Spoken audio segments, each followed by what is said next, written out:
आखिर में दोनों का जीते फैसला अभी इसे करना था। तरीम अरेज एक दो लम्हे के लिए खामोश थे। तरीम को खटक के जिस पर वो मुस्कुराते हुए इसके खाना खाने लगा। अपना खाना वापस टिफिन में रख लो, मैं एक शादीशुदा मर्द हूँ, आइंदा मेरे लिए इस तरह खाना लेकर मत खाना, वरना मेरी बीवी गलत मतलब अखज़ करेगी। ने हाथ को कोट लहजे में इसने रिजेक्ट किया था। तरीम को कोई लचक नहीं थी इसके लहजे में, बल्कि तरीम को महसूस हुआ जैसे इसे बुरा लगा हो इसके लिए खाना लाना भी।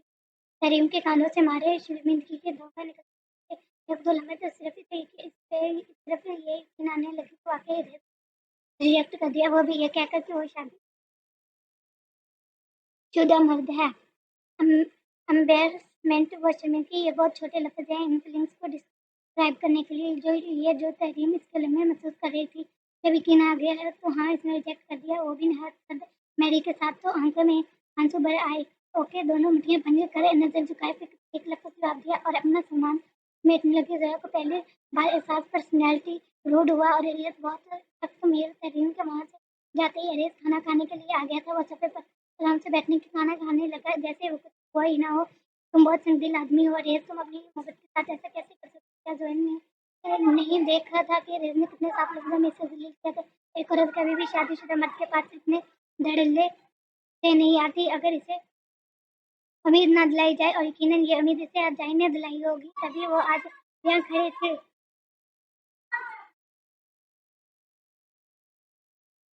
थी। वो आज यहाँ खड़ी थी तभी वो इतने पूरे समाज से excuse me, don't tell me कि तुम्हें बुरा लग रहा है कि मैंने एक दूसरी औरत को तुम पर फोकट नहीं दी। अरे इसका हाथ में पकड़ा समझ लगों तक आते जोया की बात ने अगले ही पल वो इसकी जाने मुतवज्जो होकर दक्षिण गांव से ससेन सराफों को जेबर लहजे में गोया हुआ। ऐसा नहीं है, मैं बस ये कह रही हूँ कि तुमने ऐसा इसे बेतलाई है तभी वो इतनी आगे तक आई है तुम्हारे पीछे। जोया की नंजी गलती रेजी की थी। करीम को नहीं, मलक जैसे रेज मलक जैसे शख्स से इसे अहमियत देगा, तवज्जो देगा, इसके एक फोन कॉल पर भागा चला जाएगा। गुस्सा था गुफ्ती थी, मगर बस अब अपनी छोड़। अरे सचिन, लेट मी क्लियर, मोहब्बत नहीं है वो मेरी अब। हाँ, एक वक्त थी जब वो पियानो बजाया करती थी, मगर तुमने वजह ही खत्म कर दी जिसकी वजह से मैंने इससे मोहब्बत करता था। मैंने जोया खाता ऐलान होकर तुम्हें गलत फहमी हुई होगी, ये शायद कुछ और हुआ है। तुम्हें ऐसा लगा होगा कि मैंने कहा किया। वो खुद टेफन करने लगी और वो मान ही नहीं सकती कि वो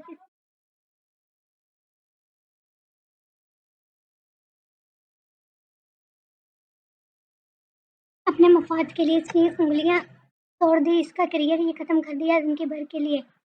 कोई गलतफहमी नहीं हुई थी। तुमने खुद मुझसे आकर कहा था कि अब मैं इससे शादी दिखाऊं, और तुम्हारी मोहब्बत सिर्फ इसके पियानो बजाने के सबब थी। ये कैसी मोहब्बत हुई भला? जोया को लज कर पूछने के बावजूद रेस ने कोई जवाब नहीं दिया। वो चुपचाप खाना खाने लगा।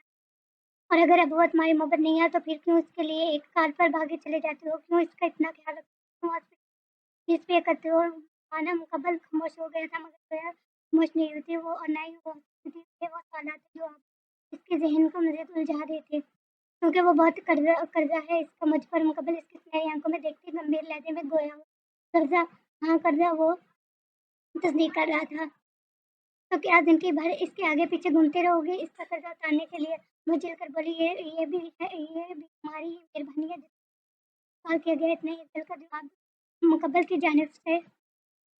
आज अगर मैं इसके सामने नहीं झुका तो उसके लिए क्योंकि वो इसका कर्जा उतार चुका है। मैं कभी किसी का डेबिट नहीं रखता। गोया से जिताते हुए गोया हुआ था। इसका जुमला सुनना था कि जोया का दिन घूम गया था। अब अपने इतने दिनों से जो तरीम के आगे पीछे घूम रहा था, वो हर वक्त साइड ले रहा था। यहाँ तक कि अंजिला को भी छुड़वाया, ये जानते हुए कि अंजिला ने इसे पानी में सब करके अपना डेबिट उतार रहा था। तुम अपना कर्जा उतारने के लिए इस हद तक जा सकते हो कि कोई जान से मारने की कोशिश करे और तुम साथ छोड़ दो।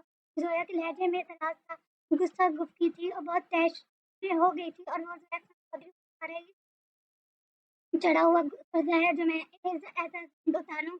तुमने इसकी उंगलियां तोड़ दी थी, डिस्टर्ब कर दिया तुमने, क्या करी? और बदले में तुमने क्या खोया?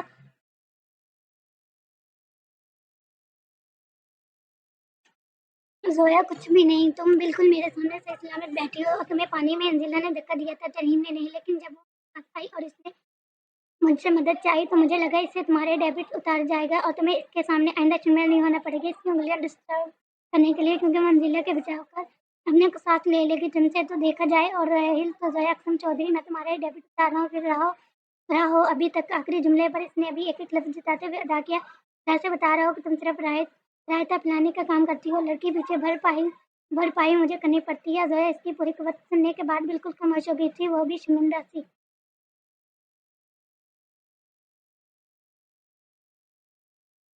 अस्सलाम वालेकुम व्यूअर्स, कैसे हैं आप सब? उम्मीद करती हूँ कि सब खैरियत से होंगे। नावल नेम है, आज मैं आप लोग के लिए लाई हूँ नावल नेम है राजदारी मोहब्बत, एपिसोड नंबर 14। तो चलिए आज के एपिसोड स्टार्ट करते हैं।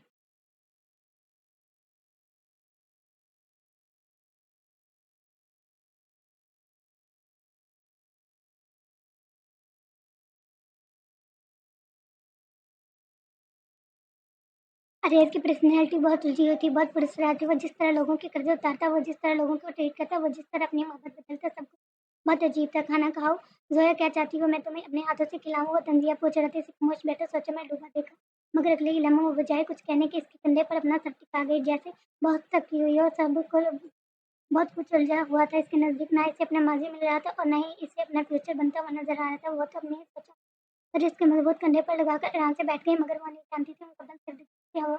वह तंग हो गई, इसने फौरन ही इससे अपने उल्टे हाथों से टाई ढीली की। जोया ऐसे ही बैठी रही, वो भी फिर कहाँ हिल सकता था, फिर कहाँ कुछ कह सकता था। कितने ही मिनट वो अपने सोचों के दरिया में डूबी रही, किसी खबर नहीं।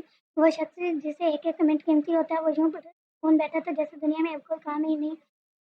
जो है ना, सुबह की दवाइयाँ खाई हुई थी, यही वजह थी कि अभी से ठंडे कमरे और एक अच्छा नरम कंधा मैसर आने पर नींद आने लगी थी। ऊपर से होकर आंखें मूंद गई। भूख के पेट मत सो, खाना खाओ पहले। वो वाकई भूखे पेट सो जाती अगर रेत की आवाज़ ना आती। इसने नींद के खुमार से भरी आंखों को उठाकर बमुश्किल से विजया मत का चेहरा देखा। वो नहीं जानती इसकी यूं कुमार भरी आंख, सुरमई आंखों कितनी खूबसूरत लग रही थी। कितनी कातिलाना लेना खाना खाओ, इस बार इसने लुकमा बनाकर मुंह से ही लगा दिया था। डायरेक्ट जो है ना, यूं ही नींद में लुकमा मुंह में लिया। अब अरेज मलिक बैठकर अपनी ही सोती हुई बीवी को खाना खिला रहा था, और इसकी किसी अमल में कोई झंझाहट नहीं थी, कोई बेजारियत नहीं थी, कोई खौफ नहीं थी।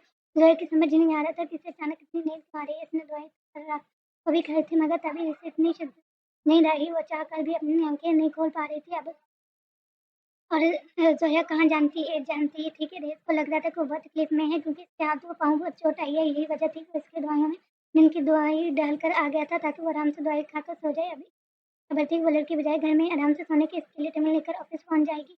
वह हल्की से अपनी कमर जोड़ के चेहरे पर हाथ रखकर इसे अपने साथ पीछे की जानब गिराते हुए बिल्कुल ऐसे टिका दिया, ताकि इस लड़की की कमर को भी पीछे सोफे का टेक मिला। वो आराम से सोती रही। बाहर तो दरवाजा नॉक हुआ तो अरेज ने इजाजत दी। बसी जब कैबिन में दाखिल हुआ तो पहली नजर जो मंजर आंखों के सामने पर था, उसे देखते ही